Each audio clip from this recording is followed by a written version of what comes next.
प्रेक्षकांनो, पिंकी युवराजच्या स्वयंवरामध्ये जाऊन धुमाकूळ घालणार आहे. पण काल आपण बघितलं होतं की पिंकी जरा घाबरते, कारण मिताली म्हणते तुला कसं माहिती युवराजबद्दल एवढं, तुझा काय तो बॉयफ्रेंड आहे का?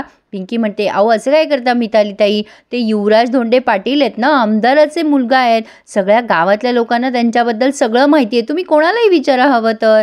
मिताली म्हणते ठीक आहे, मी हे चेक करेल. असं म्हणून मिताली आता खाली निघून गेली आहे. पण पिंकी विचार करत असते, काय पिंकी खाल्लीस ना माती, जरा तुझ्या भावनांवर कंट्रोल ठेव. सुशीलाबाई एकदम विचारात असतात काहीतरी, आणि बापूसाहेब त्यांच्याशी एकटेच बडबडत असतात. काय सुशीलाबाई, आम्हाला ना फार आनंद होतोय, आमची गेलेली पत परत मिळणार आहे आम्हाला. ते चेस समोर बसलेले असतात, त्यातली राजाच्या बाजूची ती गोटी घेतात आणि म्हणतात ही उडाली धनी म्हणून, आणि ही सपकाळ साहेबांची मिताली राणी म्हणून जेव्हा लक्ष्मी पावलाने आपल्या घरी येईल तेव्हा आमची परिस्थिती बदलणार आणि आमचा भाग्योदय होणार. सपकाळ साहेब आमचे मित्र नाही, व्याही होणार व्याही. मग रावते साहेब आणि नैना देवीच्या नाकावर टिचून आम्ही आमदारकी मिरवू. पण सुशीलाबाईंचं काही यांच्याकडे लक्ष नव्हतं. बापूसाहेब म्हणतात काय हो सुशीलाबाई, काय विचार करताय तुम्ही, आम्ही केव्हाच एकटेच बडबडतोय.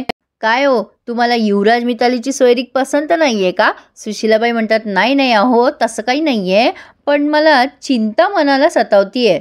बापूसाहेब म्हणतात काय म्हणताय, आता कसली चिंता आली आहे? सुशीलाबाई म्हणतात की चिंताच असं नाही, पण मनाला ना जरा घोर लागलाय, म्हणजे शंकेची पाल चुकचुकतीये. बापूसाहेब म्हणतात कसली शंका येते तुम्हाला?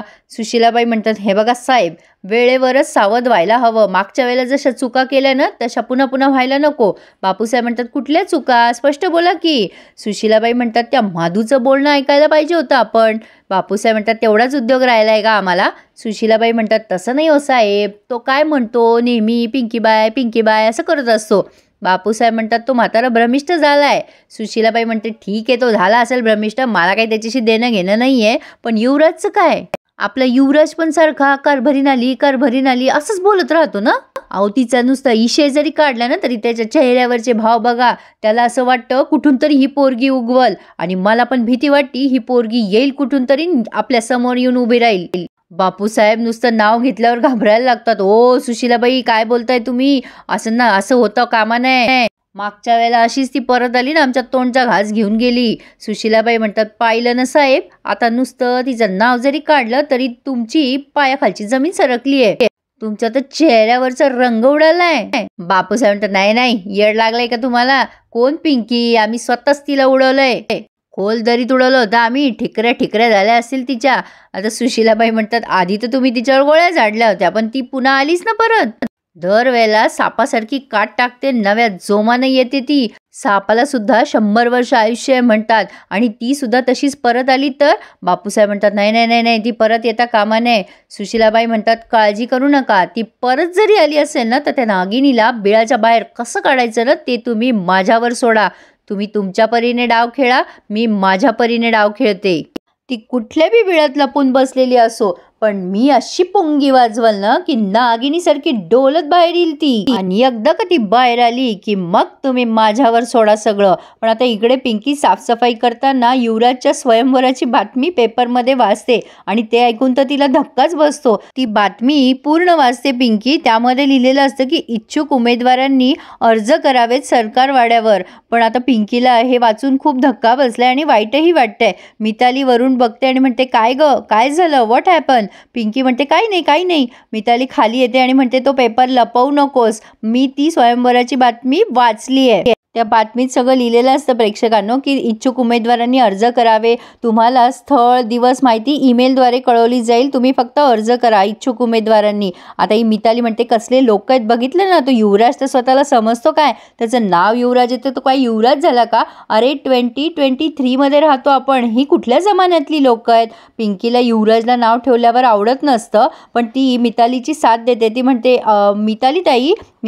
मिताली ताई नको म्हणू ग, मित म्हण. पिंकी म्हणते हां तेच ते, तुमचं म्हणणं अगदी बरोबर आहे, ही लोक आहेत का काय आहेत, मुलींना काय पायाखालची वाण समजतात काय? आता पिंकी खूप मोठं भाषण देणार, तेवढ्यात मिताली म्हणते हो तुझ्या भावना कळाल्या मला, पण तुला सांगू का, मला तुझ्या ह्या क्वालिटीमुळे तू खूप आवडतेस, पण मला ना या युवराजला चांगला धडा शिकवायचा आहे, आपण ना काहीतरी करायला हवं या स्वयंवरामध्ये.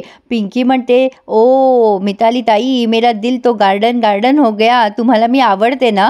आता ती म्हणते पिहू तू पण ना जाम फिल्मी आहेस. आता ही पिहू म्हणजे पिंकी म्हणते, काय करायचं मिताली ताई, तुम्हीच फक्त सांगा. माझ्याकडे एक आयडिया आहे हा स्वयंवर उधळून लावायची. मिताली म्हणते, काय सांगतेस, खरंच तू हे करू शकतेस, तू तिथे जाऊ शकतेस का? पिंकी म्हणते, अरे का नाही, आपली इंडिया मूनवर पोहोचली, मग सरकारवाडा काय चीज आहे, मी तिथे तुम्हाला जाऊन दाखवेल आणि तो स्वयंवर आपण उधळून लावूयात.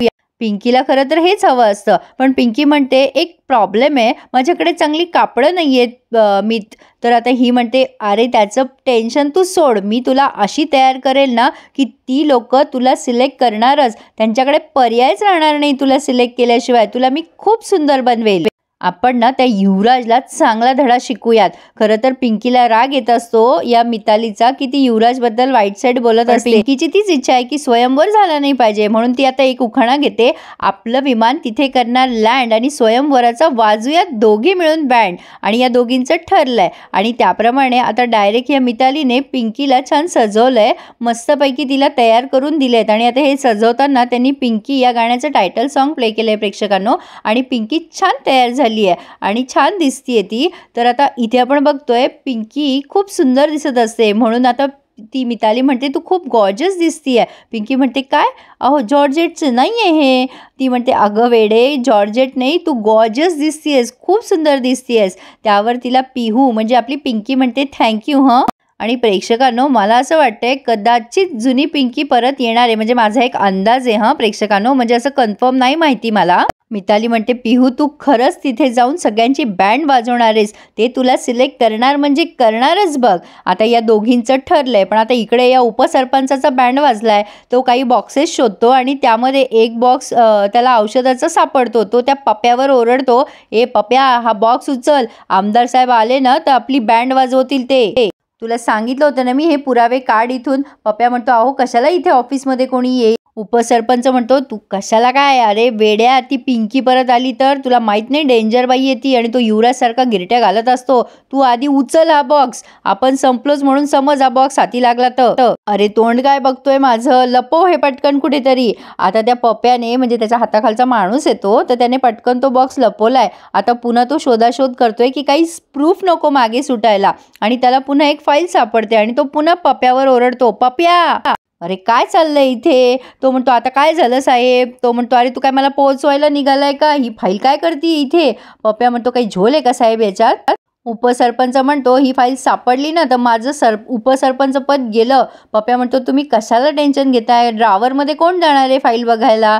तो म्हणतो, उपसरपंच तुला जे सांगितलंय ना ते कर, आमदार साहेब चिडले आणि उपसरपंच पद गेलं ना माझं, तर मी तुला कच्चा खाईल ना. पप्या म्हणतो, शांत राहा साहेब, अहो कुठलीच गोष्ट मी आमदार साहेबांच्या हाती लागू देणार नाही, तुम्ही कशाला टेन्शन घेताय. आणि पप्या ती फाईल घेतो आणि लपून ठेवतो. पण आता उपसरपंच विचार करतो, हे आमदार साहेब आजच कशाला ऑफिसमध्ये येत आहेत. इकडे सुशीलाबाई युवराजला उठवत असतात, अरे उठ बाबा, आजच म्हणजे काय, तुझं स्वयंवर आहे आज. आता युवराजला खूप राग येतो. तो म्हणतो, काय बोलताय तुम्ही हे आईसाहेब, आम्हाला न विचारता कशाला असे उद्योग करताय तुम्ही, आम्हाला काही इंटरेस्ट नाही आहे. सुशीलाबाई म्हणतात, असं कसं इंटरेस्ट नाही आहे, चल उठ आवर लवकर. युवराज म्हणतो, नाही नाही, आम्हाला अजिबात लग्न बिग्न करायचं नाही आहे, आणि माझी कारभारी नसताना तुम्ही दुसऱ्या मुलीचा विचार कसं काय करता हो. सुशीलाबाई म्हणतात, अरे देवा, आता काय म्हणायचं तुला, त्या घाटवाळीच्या पोरीचं भूत कधी जाईल तुझ्या डोक्यातनं कोणास ठाऊक. अरे बाबा, गेली ती आता, कायमची गेली ती, कळतंय का तुला, आणि हे सत्य स्वीकार आता तू. युवराज खूप चिडतो आणि म्हणतो, काही नाहीये असं आईसाहेब, सारखं सारखं बोलून तुम्ही आमच्या मनावरती हे बिंबवू नका, आमचं मानसिक खच्चीकरण करू नका. आम्हाला माहिती आहे आमची कारभारी येणार म्हणजे येणार. आता सुशीलाबाई मनात विचार करतात की तिला बिळाच्या बाहेर काढायसाठी तर मी हा सगळा डाव खेळतीये बाबा. पण आता त्या युवराजला शांत करतात आणि म्हणतात, ए राजा ऐक ना माझं, अरे ती खरंच गेली रे, ती खरंच नाहीये, ती जर का असती ना इथे तर ती तुला सोडून गेली असती का, तिचं किती प्रेम होतं तुझ्यावर, होतं का नाही, सांग बरं मला, तुला सोडून ती राहू शकते का. आणि युवराज एकदम शांत होऊन जातो, कारण या प्रश्नाचं उत्तर त्याच्याकडे पण नाहीये, काय करेल बिचारा. आता सुशीलाबाई त्याला खूप मॅन्युप्लेट करतात, त्याच्या पाठीवरनं हात वगैरे फिरवतात आणि म्हणतात, हे बघ बाळा, हे दुःख पचवणं ना फार अवघड आहे, आलिया भोगासी असावे सादर, जी गोष्ट आपल्या हातातच नाहीये ना त्याचा हट्ट धरू नये रे बाबा, सावर स्वतःला आणि त्या स्वयंवरासाठी तयार हो, तुला बरं वाटेल. युवराज म्हणतो काय बोलता आईसाहेब. सुशीलाबाई म्हणतात अरे तुला कुठं जायचं नाहीये रे, त्या समध्या पोरी इथेच येणार आहे, तू फक्त तिथे बसायचंय रे बाबा. आणि हे बघ त्यातली तुला कोणी आवडली नाही ना तरी चालेल, कोणी तुझं जबरदस्ती लग्न लावून देणार नाही.